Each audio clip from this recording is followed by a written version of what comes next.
ඇතරම පුරෝගාමියා වැඩසටහන අපි ස්තුතිවන්ත වෙනවා මේ වගේ අදහසක් විමසීම ගැන. විශේෂයෙන් වර කිලෝමීටර් 23.4ක ග්‍රාම සේවා වසම් 42ක කොටස් 29ක තියෙන මේ ආදරණීය මොරටුව ජනතාවටත් සමස්ත රටටම විශේෂයෙන් බලපාලා තියෙන ඩෙන්ගු උවදුර නිසා මේ වන විට රෝහල්වල ධාරිතාව ඉක්මවා යන මට්ටමකට රෝගීන් වැඩි වෙලා තියෙනවා. ඒ නිසා විශේෂයෙන් අපි මේ සඳහා ඒකාබද්ධ වශයෙන් වැඩසටහනක් දියත් කරන්න ඕන කියන එක විපක්ෂයෙන් යෝජනාවක් ආවා. විශේෂයෙන් අපි ඒක නගරාධිපතිතුමාටත් මොරටු මහනගර සභාවේ නගරාධිපති නිශාන්ත ප්‍රතිනාන්දු මැතිතුමාටත් ඒක සම්බන්ධව යෝජනා කළා. ඒ අනුව පහුගිය සභාවාරයට ඉස්සෙල්ලා වෙසක් පොය දවසට පොසොන් පොය දවසට දින දෙකකට ඉස්සෙල්ලා පැවැත්ුණා සාකච්ඡාවක්. ඒ සාකච්ඡාවේදී විශේෂයෙන් මම අවධාරණය කරපු කාරණාවක් තමයි මේ ඩෙන්ගු මර්ධනය කරන්න තනි වැඩසටහන්.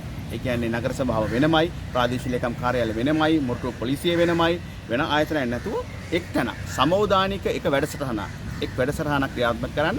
විශේෂයෙන් එහිදී මුලින්ම ආදර්ශය ලබා දෙන්න ඕන මොරටුව නගර සභාව විදියට අපි. ඒ නිසා අපි අදහසක් මම ඉදිරිපත් කළා. ඒ තමයි ඩෙන්ගු ශූන්‍යතා කලාපයක් බවට. එහෙම නැත්නම් අපිට ඒකට කියනවා සීරෝ ඩෙන්ගු සෝන් එකක් අපි හදමු මොරටුව නගර සභාව මූලික කරගෙන කියලා.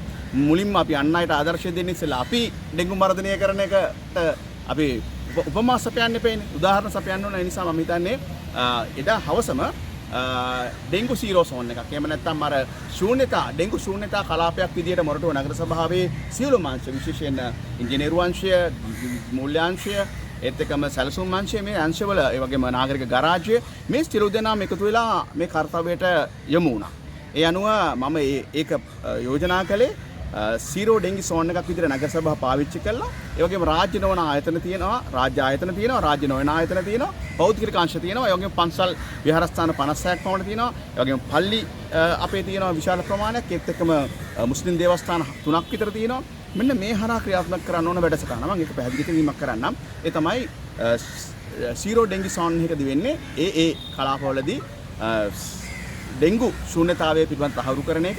ඒ සඳහා තමන්ගේ දායකත්වය ලබා දෙන අතර ඒ සඳහා අපි පැය දෙකක කාලයක් යම් දිනක පැය දෙක කාලයක් හවස් අරුවේදී උදේවරුේදී අපි යොදා ගන්නවා ඩෙන්ගු මර්ධනය වෙනකම්. ඒකට අපි කියනවා ඩෙන්ගු මර්ධන ස්වර්ණමය දෙපැය. එහෙම නැත්නම් ඩෙන්ගු මර්ධන රන් දෙපැය කියලා. ඒ රන් දෙපැය ඇතුළත අපි මිනිසුන්ගේ ජීවිත ආරක්ෂා කරන්න ඩෙන්ගු මදුරුවා කියන මේ මාරයා බෝවන තැන් නිශ්චිත වශයෙන්ම ශූන්‍ය කරන්න කටයුතු කරන්න ඕනේ. ඒක එක කාරණාවක්. එතකොට ඉන්පසුව මේ පැය දෙකේ චැලෙන්ජ් එක ඕනනම් අපිට ගෙවල් වලදී ඒ පැය භාගේ ඒ කියන්නේ විනාඩි 20 වගේ ආකාරයෙන් අඩු කරගන්න පුළුවන්. ඊට පස්සේ අපිට ස්ට්‍රැටජික් ප්ලෑන් එක උපාය මාර්ගික සැලසුමක් නැතුව කිසි දෙයක් කරන්න බෑ. ඒ නිසා මේ කරන ව්‍යුහය පිළිබඳ අපි මේ පිළිබඳව තින්න විශේෂයෙන් MOH ඉන්නවා, අපේ මහජන සෞඛ්‍ය පරීක්ෂකවරු ඉන්නවා, ඒ වගේ මේ විෂය පිළිබඳ දැනුම් තියන අය ඉන්නවා, ඒත් එක්කම විශේෂඥ වෛද්‍යවරු ඉන්නවා මොරටු සභාව ඇතුළත. ඒ නිසා ඔවුන්ගේ දායකත්වය අරගෙන අපි හොඳ සැලසුමක් සකස් කරගත යුතු වෙනවා. ඒත් එක්කම සමාජ විද්‍යාඥයන් ඉන්නවා. මේ සමාජ විද්‍යාත්මක ප්‍රශ්නයටත් කොහොමද අපි උත්තර දෙන්නේ කියන එක පිළිබඳව අපිට යන්න ඕන. ඒ වගේම අනිත් පැත්තෙන් ගත්තට පස්සේ මේකට ආයුර්වේද මට්ටමින් හෝ එහෙම නැත්නම් අපිට අපේ තියෙන සාම්ප්‍රදායික දැනුමත් එක්ක මේක මර්ධනය කරන්න පුළුවන්. එතකොට අපිට ඒ අනුව ක්‍රමවේදයක් සකස් කරගත යුතුයි. ඒත් එක්කම ඊට පස්සේ අපිට මේක පිළිබඳ දැනුවත් කිරීමක් කරන්න මෙහෙයුම් මැදිරියක් අවශ්‍යයි. ඒ නිසා ඒක මෙහෙයුම් මධ්‍යස්ථානයක් අපි ඩෙන්ගු මර්ධන මෙහෙයුම් මධ්‍යස්ථානය නගර සභාවේ ඇති කරන්න කියලා කිව්වා. එතකොට ඒකට අනුව අපි අප්ඩේට් එකක් ගන්න ඕනේ. ඒ වගේම අපේ කොච්චර MOH දෙකක් තියෙනවා. එකක් තමයි එගඩුවෙන MOH එක. එහෙම නැත්නම් ප්‍රධාන සෞඛ්‍ය වෛද්‍ය නිලධාරී කාර්යාලය, මොරටුව සෞඛ්‍ය වෛද්‍ය නිලධාරී කාර්යාලය, මේ දෙකම ගත්තට පස්සේ ඒ දෙකෙන් අපිට පුළුවන් කොච්චර ඩෙන්ගු රෝගීන් එනවද කියලා ප්‍රාදේශීය ලේකම් එක්ක අප්ඩේට් එකක් ගන්න ප්‍රාදේශීය ලේකම් කාර්යාලයත් එක්ක මෙන්න මේක මර්ධනය කරන්න නිශ්චිත වැඩසටහනක් ඕන. එහෙම නැත්නම් අපිට ෂොට් ඇනලිසිස් එකක් ඕන. අපි මේක කොහොමද අපේ තියෙන අවධානම කරන්න. අද මොරටුව විශ්වවිද්‍යාලය වහලා තියෙන්නේ.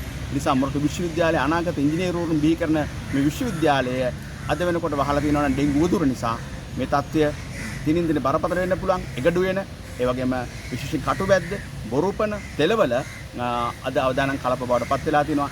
ඉන් අනතුරු අපි යෝජනා කළා හමුදාවේ කැම්ප් කීපයක් තියෙනවා. නිසා හමුදා කඳුරු කීපයකින් ඉන්න අපේ නිලධාරීන්, ඒ වගේම අනිත් පැත්තෙන් ගත්තට පස්සේ සිවිල් ආරක්ෂක බලකාය යොදාගෙන මේ මෝල්පේ ප්‍රදේශයේ තියෙන එහෙම නැත්නම් කටුබැද්ද ප්‍රදේශයේ මේ කටයුත්තට ඩෙන්ගු සීරෝ කරන්න කටයුතු කරන්න දායක වෙන්න කියලා.